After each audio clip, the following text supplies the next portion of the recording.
there, YouTube? Creeposaur Inc. here, and today I'm here for you guys to talk about the July 16th ban list. Again, I missed out on making a video for you guys, I think, Friday and Sunday, which I apologize for. Again, I'm very busy for some reason. I happen to not be able to make videos as quickly as I can put them out.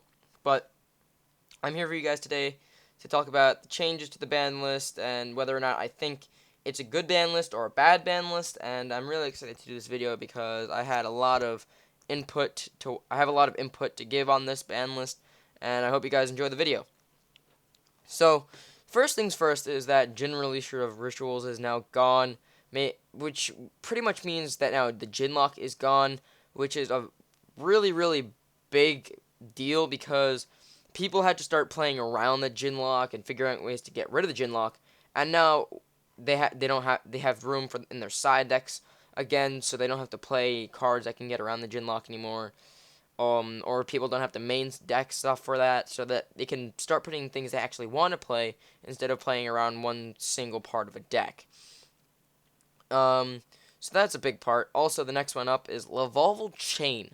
I think that Lavolval Chain being forbidden and banned, is kind of harsh because a lot of the lower tier decks really worked off Lavolval Chain, and having that option to play Lavolval Chain to get into their big plays for their decks, really can limit a lot of the lower tier decks, which really utilize this card. On the same token, the higher tier decks use this card to get into their big plays as well, but I feel like they had a lot more cards that could do that and help their decks more.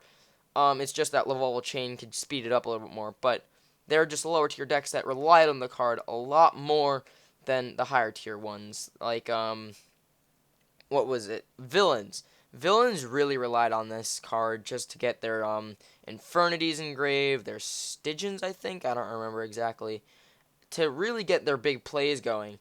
And, also, Exodia decks really use this, so they can get that, and so they can, top deck, Exodia pieces that they milled off by, I don't know what kind of engine they're running, or they've sent to the grave for some reason because of they had to by an opponent's card effect or their own, depending on the build they're doing. But those are just a few examples of the decks that do run on Lavolval Chain.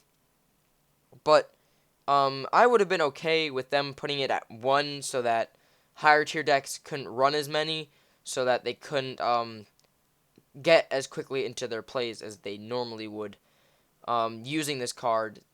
At the same token, it wouldn't limit the higher tier decks too much because they could put something else in that could replace it or do something else that would be useful to them. But most lower tier decks do run on this card a lot. So that's my thought on the Lavolval Chain. Tell me what you guys think in the comment section below. But I really think that it would have been better at 1 because just since I play budget most of the time and I play a lot of low tier decks, I can see the problem with people who wanted budget decks that could, run off like one little expensive card like Lavolval Chain, which came out of Premium Gold, making it, a $12 card, and really help them out with their decks, and that kind of limits them on how many decks they can play because of maybe a deck that they really wanted to play is now dead because Lavolval Chain is gone. So, that's what I think. Next up is Shurret down to 1. I think Shurret should have been gone along with Unicorn because Necroz, I don't understand why Konami really likes this deck so much. They make you think that they're going to limit something or they're going to ban something or they're going to try and kill this deck, and that's what they kind of alluded to with the first ban list that hit Brionac. And just to throw this in there, leaving it at 1, which means that this deck can still be played. They can just throw something else in that could work as a pseudo Shurret. And that's really upsetting, and I don't like that they did that. Because this deck is still managing to stay on the top tier list. And you need to... Because even... I just can't, because people that even play Necroz, I know people that play Necroz, and they don't like playing Necroz.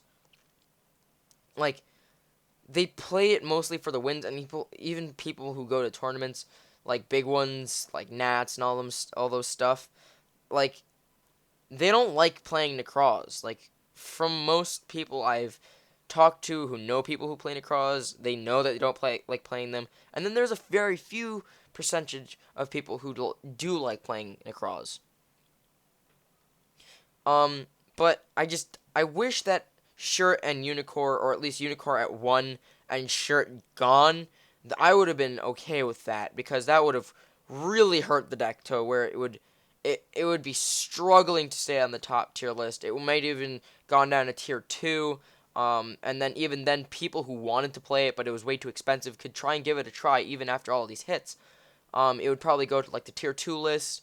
A whole bunch more people can pick it up. But then people who already have it and are playing it and they don't want to play it anymore could play other decks. But I know that they don't want to give it away because they're like, oh yeah, Necroz is tier 2 or whatever. And I just don't get it. I don't get why they just don't want to let Necroz go. I guess it's the same token with why they don't want to let like stuff like Lightsworn go, because they keep giving it stuff. Like they gave it the trap, they gave it the Xyz, which is gonna be a prize card. Great. And I don't know if they gave it another monster. I haven't been keeping up with that anymore because my Nightlight deck is dead because we can't run the Xyz card. On to Trishula. It is limited now, guys. I am okay with this card. It's not like Necroz can try and go for this, so I'm okay with it. Unless they try to build some like Necroz Synchro, which ugh. Anyway, I just think it's cool because it's at 1 at least, and it's a cool card. I love the art. It's the same effect pretty much as Necroz or Trishula. So, but it takes a lot more resources to make, which I like, instead of it just being ritualed for and getting rid of a whole bunch of your stuff with little to none being used to make it. But love the art for the card. I'm pretty sure it's generic. I don't remember as of right now, but this can give like the new Synchro deck that's coming out. While this card is still a little bit on the expensive side, people do like to make like turbo Synchro decks, and the new Synchro structure deck coming out. Throw 3 of those together and make it so that you can like do turbo Trishula or turbo Synchro for anything, so that you can go for like crazy plays. I saw on Galactic God's channel, he made this awesome Synchro deck, and I kind of want to try and build it myself. It utilizes Trishula, and I like that. But when it came back, I saw it jump to like $45, and the ones from DT are like $100, $200, and they're all over the place in price. But there are a few gems in there, and if you can't really pick up the expensive ones that are even on the lower side of the price, there are the Japanese ones, which are $5 and like around $10. So you can go pick those up as long as you can get the effect to your opponent if they don't know what he does. Because you can play foreign cards as long as you have the description available, or someone has the card available to them so that you can read it. So yeah, I'm perfectly okay with Trishula being at 1. Atlanteans, Dragoons, semi-limited, not really important to me, or really at this point, unless you're playing, Mermails. We got Dragon's Ravine, semi-limited, cool. And the stuff that's no longer on the list, Glow Up Ball, which is not really important. People only run 1 of that anyway because the effect can only be used once per duel. Sinister Serpent with its errata, it's not really that great. Dark Strike Fighter, cool. Sacred Sword of 7 stars. Sorry, guys. Alright.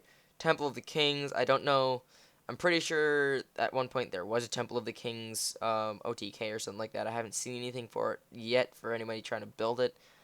But now it's not even on the list, so if you want to go try to build something using it, go for it. And Exchange of Spirit. With its errata, you can't do that OTK, and that other guy who is forbidden, don't remember his name.